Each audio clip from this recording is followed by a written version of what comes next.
This is Pet Life Radio. Let's talk pets.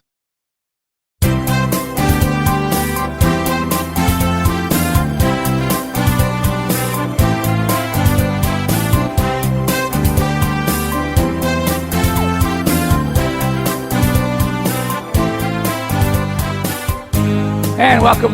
You're here live with Dr. Jeff Werber, your host for the next 30 minutes here on Pet Life Radio's Ask the Vet with Dr. Jeff. Here for you, here for your pets. Anything you want to ask about. We're also here, our simulcast with our Instagram Live.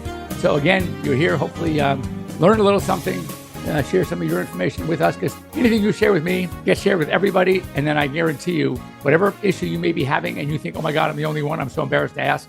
Trust me, I've heard it a zillion times. There are very few things where I say, oh my God, I've never heard that before. So anyway, don't be embarrassed. Anyway, so how do you get a hold of me? Easy. Here on Instagram Live, just type away. Leave me a message. I will wave back at you and hopefully answer your questions. And here on Pet Life Radio, a couple of ways to get a hold of me. One, good old-fashioned toll-free phone number, 877-385-8882. Once again, 877-385-8882.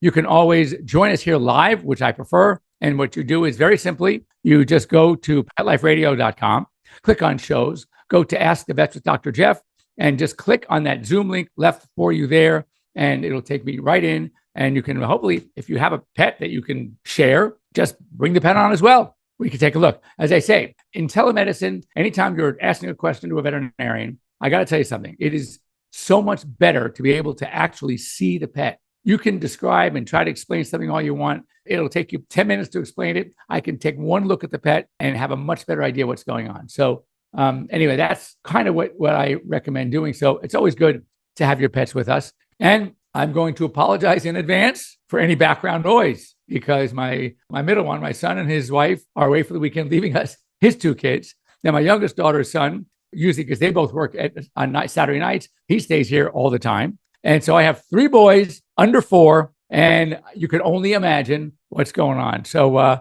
it's commotion, it's noise, it's fighting, it's crying. It's interesting that we have a really good playroom in the house, knowing for the grandkids. Well, every room in the house now looks like a playroom. So just to give you an idea, the disruption is rather challenging. How I'm going to be able to get a half hour here uninterrupted is going to be pretty much next to impossible. So just bear with me. So let's get to that first question from New York Yankee. Serious case of concern, you came across this pet? Yes. So I had a dog come in. We work with rescue groups. And this is one of my associates, Dr. Davidson. I had this dog come in, about a 14-year-old dog that was literally masses all over the place. One of them looked like it started as a mammary mass we removed it, not easily, by the way. It was a very long surgery. I also took 2 more normal-looking mammary tumors and a tumor on the back leg that was starting to impede the dog's ability to move, to walk, because he couldn't bend at the hock. And the big one, oh my God, I'm going to have pictures of it. Probably this week I'll post them. It was huge. It was a pound, 1 pound. The dog only weighed 13 pounds. It was 1 pound, and it was huge. It was literally so big and firm. It was dragging on the floor when the dog walked, and that way it was also abraded. So it was such a mess. And the vet they usually work with didn't want to touch it. My associate, he doesn't do kind of the surgeries I do. He didn't want to touch it. So he called me and he says, Jeff, you think you'll have some fun with this one? I said, heck yeah. And anyway, the surgery went great. And so, yeah, I mean, it's going to make a huge difference for this dog. There's no doubt about it. And, they even said, we understand the risks of knocking out a dog in this kind of condition. We understand that she could pass on the table. We understand that despite the surgery, if you can even do it, that her time is limited, but we want to do it. I said, okay. I mean, what can I do? So we did it. I will, as I said, I'm going to post the pictures. It was really, really a cool surgery. And let's see, they do that. Well, the kids are over all the time, and they all have their own animals too. So I mean, just like we grew up in a household with pets, I don't think I've ever been without one. And I think the same for my siblings. And now my grandkids, my kids grew up with pets. Now they are married. They have their own families. They have pets. So my grandkids now do not know what it's like to not have pets. Now, my 2 boys that are here, they have dogs, but they don't have any cats. And so the younger one is just so intrigued by the cats. I have 5. And it is so good because they're so good with the kids that they just sit there and he's petting them. He's grabbing their ears. I always have to be near him. So no, you don't want to grab that. But anyway, no, it's really cool. They do love it.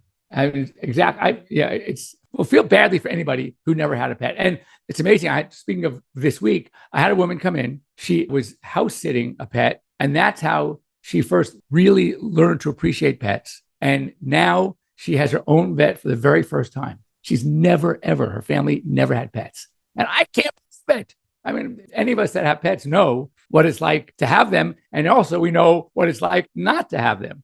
And as I say, one of my good friends, I see just joined us, Michael, hello, who we're trying to convince sooner than later that he's got one cat left, and it's time for more. And then another one of my friends is now just lost a cat and has already sent us pictures of kitties that are available for adoption. And he's kind of thinking it, that we're not thinking it, he wants to get them. So anyway, let's go. While you guys are joining, thank you very much. Thanks for joining me. I hope you all remembered to change your clocks. You're obviously here. So you either got a reminder or any over-the-counter ointment I could put on dry, flaky skin above my dog's knees. Well, I would look for some moisturizing creams. The problem with ointments and creams in dogs is that unless you can actually shave the coat above, which I don't not necessarily want you to do, then it's really hard because the ointment, it gets very viscous, it gets very thick, it sticks on the skin. The dogs want to lick it off naturally.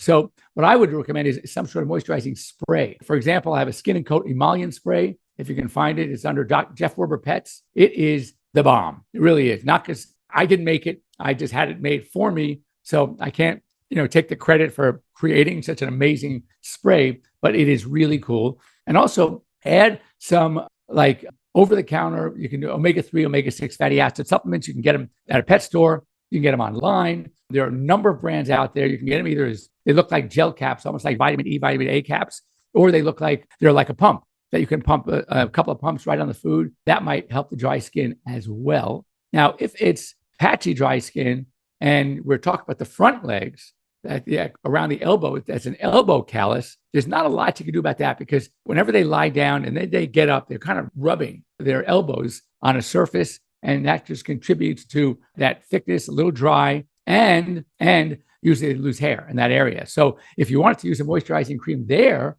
then that would be, give it a shot. The problem with anything that you put on a dog, anything that if you don't watch them, they know it's there and they're going to try to lick it off. Which is why I say people, if it's a part of the body that they have access to, you have to put some sort of cone collar, some sort of suit on them that they just can't get to it. And this is really funny. So I had a sad but funny, and this is like people and how some people think. So the dog has a corneal ulcer, and when we have dogs with ulcers, they have to wear a collar. And I say they need to wear the collar all the time. So we give her the medication. She comes back for the week recheck. And the eye looks a little worse. I said, the eye looks a little worse. So I go and restain the eye, and the ulcer got bigger. I said, let's go over it again. So the collar you have, she goes, so wearing it all the time. And she goes, well, yeah, except when he sleeps. I go, you take it off when he sleeps? So let's talk about this for a second. During the day, when you're with your pet and they have something and you don't want them to scratch, someone's there. There are distractions. There's hopefully other dogs, maybe. There's a walk. There's mealtime. There are people around the house. If there's any time you want to take a cone off, do it when there's other people there to say, hey, Buster, cut it out. But when you're asleep, you have a quiet house. The one person or the people that would normally say, hey, Buster, cut it out, are sleeping. And you think your dog is going to sleep. Are you joking? Heck no. They are rubbing the crap out of that eye. And that's exactly what happened. So the worst time to take a cone off a dog who is wearing a cone is when they are actually, everyone else is sleeping. That's when you don't want to remove it. So anyway, just keep that in mind. I do not disturb. I do not disturb anybody. And there's a call that comes in. I don't get it. So if any of you have mastered an iPhone, please reach out to me and tell me, how do I turn it off so it stays off? And because it's very, very frustrating. And every time someone comes in and makes a call, and we're live here, I can still see it, but I think it stops my recording. And very frustrating. So anyway, I have some stories here. If there are no more questions, I'll keep watching. All right, next up, there were some stories that I didn't get to last week. We had such a good show, and I had some others too. But, a lot of dogs vomit bile, yellow bile, and that could signal basically some underlying diseases. It's not just diet. It's not just gastric reflux, which it often is.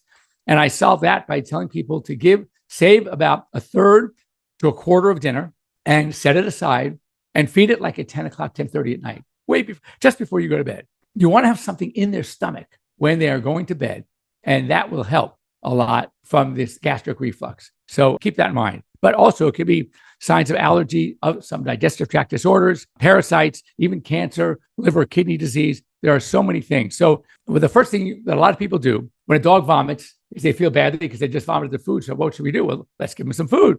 No, we don't want to do that. So very important. When a dog vomits, they should stay off of food for at least 12 hours and even water. Once a stomach goes through that vomiting, it's almost like a knot. So what happens is that it gets very irritated. So anything that goes into that stomach, even something as benign as water, can stretch the stomach and induce more vomiting. So anyway, here's one that dog vomits able by only if dehydrated. And so let's see what the rest of that is. So he'll vomit the day after too. So again, vomiting breeds vomiting. So the most important thing is to keep that in mind. And if you want to hold off food, what I recommend, instead of giving him water, because hydration is very important, put a couple of ice cubes in the water bowl. And that way they can't drink the ice cube. Sometimes some dogs like to chew on them, but not all of them. In fact, most don't. But as the ice melts and they keep going back to the water bowl, there'll always be a little bit of water there, but they can't get too much volume in one sitting. So they won't be able to stretch that stomach wall by just licking on some ice cubes that are melting. So keep that in mind. The other thing, also, interestingly, we know this, any dog person knows this, dogs do have emotion. What I like about these stories is they're starting to study them scientifically. Empirically, we knew this, but we see them in many, many aspects of what they do. But they don't have as many as an adult human. They're more similar to toddlers. You can tell their emotions through body language and facial expressions. So they have them. It's pretty amazing. My cat throws up right after eating. Why? So when cats throw up after eating, that's often a sign, maybe eating too much too fast. And so you might want to pace the meals out and give less, wait an hour, hour and a half, 2 hours, and give a little bit more. Also, dogs that have inflammatory bowel disease, their primary sign is diarrhea. Cats with inflammatory bowel disease, their primary sign is vomiting. So if you have a cat that vomits frequently, and often after eating or any time, you might want to see your vet. You should see your vet, because one of the problems may be, if it's not any other problem, if the bloods are fine, the cat is otherwise healthy and animated and active and can't wait for its next meal, it might be IBD, in which case there's some great medicine out there that could help the IBD. And if nothing else, I would at least give that a try if everything else checks out okay. All right, time to take our quick break. We're a little 5 minutes over. That's okay. So we'll have a quick break. Don't go away. We'll come right back after these short messages. For those fortunate to have experienced the deep bond and unconditional love of a companion animal, the death that follows can be one of the most difficult and misunderstood losses to go through.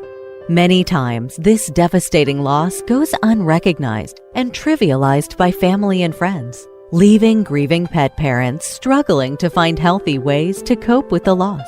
In And I Love You Still, a thoughtful guide and remembrance journal for healing the loss of a pet, Dr. Julianne Corbin calls attention to the difficulties unique to the loss of a beloved pet and provides an interactive and compassionate guide to help you process your loss and work towards coming to a place of peace and healing.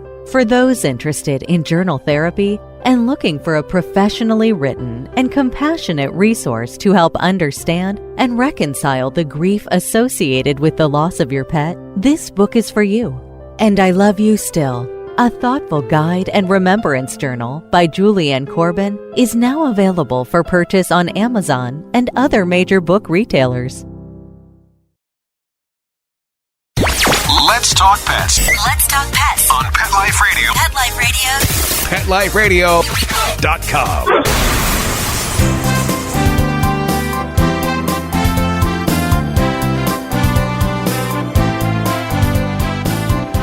All right, and we're back here live.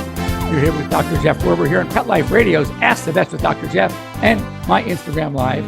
We just answered a question about best joint supplement for small dogs. Again, there are just too many brands, and I don't endorse any particular brand. It's the active ingredients that I'm endorsing. Glucosamine, chondroitin, MSM are really, really good. I'm sure there's some natural herbs that some of these companies put in. They could be good as well. And if it gets really bad, then you can think about something like PRP, platelet-rich plasma. So the question I really wanted to share with everybody, because it's an important question, is chemical castration something that is done in the USA? So there was Nutrasol. There was an injection that was used years and years ago. It fell out of favor for a number of reasons. Is that you still have it destroys the seminal vesicles, so they can't deliver semen, but they still secrete testosterone. And that is one of the problems. They say it reduces testosterone by 50% or even 60%. But even still, there is going to be some testosterone, which leads to some of the behavior and pre-cancer issues that we're worried about in these dogs. So that, yes, it might stop them from being able to breed, but it doesn't really stop the other reason why we recommend neutering. So they're going to still want to roam, and then there's still going to be testicular disease. So it doesn't always completely destroy the testicle. Now, so surgically is still the way that it's most used here in the US. I have heard other techniques in Europe that are literally able to destroy and shrink down the testicle completely, or 98%, and then therefore stop the testosterone and the sperm development, et cetera. I personally am not familiar. If you have any information about that would like to share, please send it to me at drjeff@petliferadio.com or drjeff@drjeff.com. I'd be happy to take a look at it and maybe even be bold enough, if the science is there, to use it. But the product that was out a number of years ago, I used to use it. It was an injection directly into the testicle. The dogs didn't love it. They were sedated a little bit, for rightly so. But yeah, it fell out of favor. I don't know if you can even buy it anymore. There are a number of things like that just kind of come and go. They hit the market. Another thing that was much more popular, and it's not, you can still buy them, you can get them online. I've still done them. I've done maybe 2 or 3 in the last 10 years to give you an idea of how out of favor. But Nuticles, those are the testicular implants that go into the empty scrotum to make it not empty. You wonder, does the dog really know? I don't think so. So are we doing this for the owner? Maybe that's you got that macho pit bull. The last thing you want is for the dog to not have testicles in his scrotum. But then there were problems, because then you wanted to take the dog to a doggy daycare where they have to be neutered, or to a dog park, and the dog park police are there and saying, "No, excuse me, you can't come in. Your dog is not neutered." No, those are fake. Well, boy, they feel real. That was another problem. They made them feel so real that it's really defeated the purpose. So I think that people that were putting in Nuticles, the dog owners, were doing it for them, not for the dogs. So anyway, that's my 2 cents. But if somebody wanted to buy them, you can buy them. They don't come sterilized. We sterilize them. I implant them. I said I've done a few. Actually, if you want to get a little chuckle, I've actually put some into a dog's scrotum where the Nuticles were actually larger than the dog's original testicle. So what kind of thrill that was for the owner, I have no idea. But anyway, it is done. It is done. Okay. The music in the background are little kids just having a blast. Gasagreen, very, very good product for Jack Russell dog. Let's see, hold on. A couple of grandkids are under 2. They want to crawl over the huge dog. Should I keep them on a leash when they were here? I'm worried. So, it's interesting. I have video of, in fact, my oldest grandson that's here now. He's not my oldest grandkid, but my old grandson. He's going to be 4 in January. And my daughter has pictures. She has a pit bull. She had 2 pit bulls at the time. One recently we had to put to sleep at 14, did amazing. But a larger one, his name is Cheeto. He literally would be on a bed and Jackson would crawl all over him using Cheeto's ears to help pull him up onto the bed, pull Jack on the bed. And I was sitting there looking at these and I go, Shane, are you nuts? He's going to bite him. He's going to turn around. Nothing. The worst thing he does when he's had enough abuse, he gets up, jumps off the bed and walks away. It is unbelievable. So is that the exception or the norm? I would say the exception, because I was bitten by a dog and I think all I did was step on him when he was sleeping. And I was bitten really badly. That was my first plastic surgery when I was 5, right on my face. So I would be really careful and also try to teach the little grandkids that we try not to crawl all over the dog and jump. I mean, it's trying to teach them just to make nice, showing how to pet, palm down, et cetera, at first, et cetera. But, it really does, what it boils down to is the dog's trust it has in the kids, and knowing that the grandkids aren't going to hurt him or her, And yeah, they could be fine. And also just notice for workout for one person, one pet owner may not work out for another. So anyway, just keep in mind. But I would only say this, exercise extreme caution. All right. So the request to be on a live video, as I said, we have to just send me a message. We can happily talk, even real time, or you can go on to my AirVet app. If you haven't signed on to AirVet, that's a great way to communicate because it's all live video and every conversation is recorded. The video is recorded, so we can use it as a medical record. Sign on to AirVet, put in Jeff's, JEFF''S, telehospital as your primary hospital. And be happy to have a session with you on AirVet. Okay, other things. This only may be applied to a few of you if you live in the Pacific Northwest, Oregon, but we've talked about the scare of lepto, et cetera here. Listen to this. Sea lions are being washed up offshore, either died or very sick. And the reason, leptospirosis. And they can shed it to other animals. They can shed it to you. They can shed it to dogs. So if you live along the Oregon coast, but that's like I look at that as just a warning. Because do you think the sea lions know that between the Oregon coast and Northern California coast, and then Northern California, we have sea lions down here in Southern California. That means if that lepto is there and it's hitting the pods, right, of these sea lions, then it could be just a matter of time. Just keep that in mind. If you are in such an area where there seems to be cases, you need to get your dogs vaccinated against lepto. I'm not a big fan of vaccinating every dog, but in an area or in a lifestyle where it might become core, meaning a necessity, please have it done. And this is really cool too. There is a veterinarian in Miami who works with the Miami Police Department, and they have, obviously, police dogs are working dogs. A lot of them are German Shepherds, and they therefore develop arthritis, which is pretty common. They're using something called, check this out, radiosynoviorthesis. Radiosynoviorthesis, which they anesthetize a dog, and inside the affected joint, they put in a radioactive agent into the joint that decreases the swelling, does not cause any dangerous radioactivity, but it's enough locally to strengthen the joint surface, decrease the swelling, and help improve the arthritis. I think that's pretty good. And also, here's another story we have, or we're running out of time here. Let me run this one by you real quick because I thought this was cool.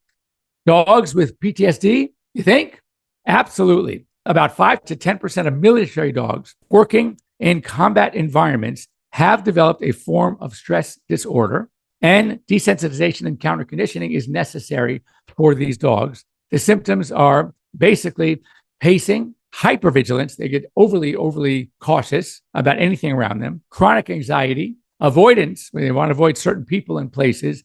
These are all signs that these dogs might be experiencing. So what's so amazing, in order to experience PTSD, there has to be a reaction to that is affecting normally the soldier. Okay. So they have to have feelings in order for it to bother them, in order to later on have PTSD. So when you have dogs in combat environments that are developing these symptoms of PTSD, what does it tell you? It tells you that they too obviously sense what's going on.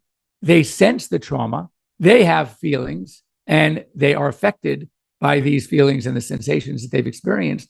That is, again, any dog lover knows that, but it's so cool in a sense to have it confirmed, validated by science. And with that, I'm going to save the other stories for next time, which will be next week. And then, next Sunday, I will be here, same bad time, same bad channel. I get to leave. We're taking a family trip to Cabo from the 15th to the 20th. So that Sunday, the 20th, I most likely will not be live because I will be probably enjoying some sunshine in Cabo San Lucas and some pool time and ocean time and probably eating a lot. So anyway, any questions during the week, you can always get a hold of me either at PetLifeRadio.com, Dr. Jeff at PetLifeRadio.com. And for Instagram, you could just send me an Instagram live message. I'd be happy to speak with you. And other than that, thank you again for having me, helping me start my Sunday morning, giving me a good excuse to stay away from the grandkids for a half hour. I'll tell you, they wear you down. They really do. And having 3 of them here right now under 4, oh my God, that's a challenge. All right, have a good week, everybody. Remember, if you haven't already, I'm sure you did now, change your clocks. It's going to be getting dark way earlier. So keep in mind, drive safe when you're coming home from work. All right, we'll see you next week. Bye-bye. Let's Talk Pets, every week on demand. only on PetLifeRadio.com.